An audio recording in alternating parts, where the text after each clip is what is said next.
Next step is looking at a jumping position, and we're going to look at a jump and a land. And then once we've got that in place, we've got everything. So our jumping position is going to be feet right under our hips, butt tight, belly button drawn in, same old stuff.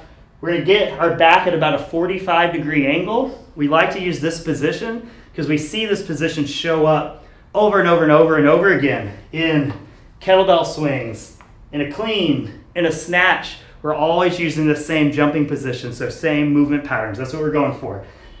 We'll put our arms back. We want to make sure your shins are vertical. And as your arms go back, notice naturally people turn their palms up to the sky. So we'll talk about that in a second, but that's super important. Notice how that turned up to the sky is actually the opposite of what we've been doing when we're out in front here. We do the opposite when we're extended. Okay, from this position, feel weight even on your feet. And all we're going to do is jump in the air and squeeze your butt cheeks.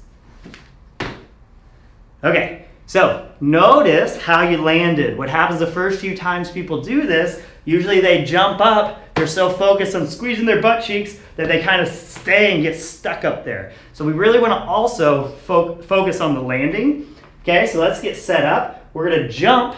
When we jump, our feet are under our hips, and when we land, we're going to move our feet out so we can absorb it kind of into a partial squat position.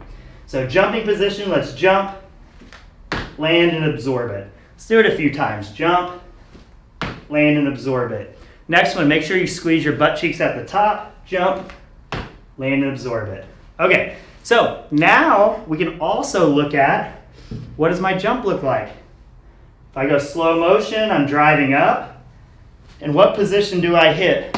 Butt tight, belly button drawn in. This is the arch position. How do I get back? I snap back into the squat position. So now, through the jump, we also see this arch and snap that ends up showing up just absolutely everywhere. So the key here is we're going to challenge you in so many different ways. It's going to be with weights. It's going to be with being out of breath. It's going to be with this and with that, blah, blah, blah, with different positions.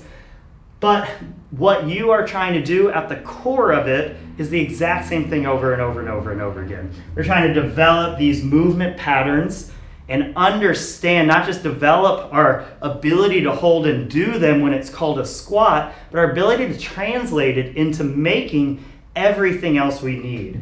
A jump ends up being a kettlebell swing, a clean, a snatch. So we're always working the same movement patterns. And as long as we make that connection in our head, we can get really, really, really good at this stuff.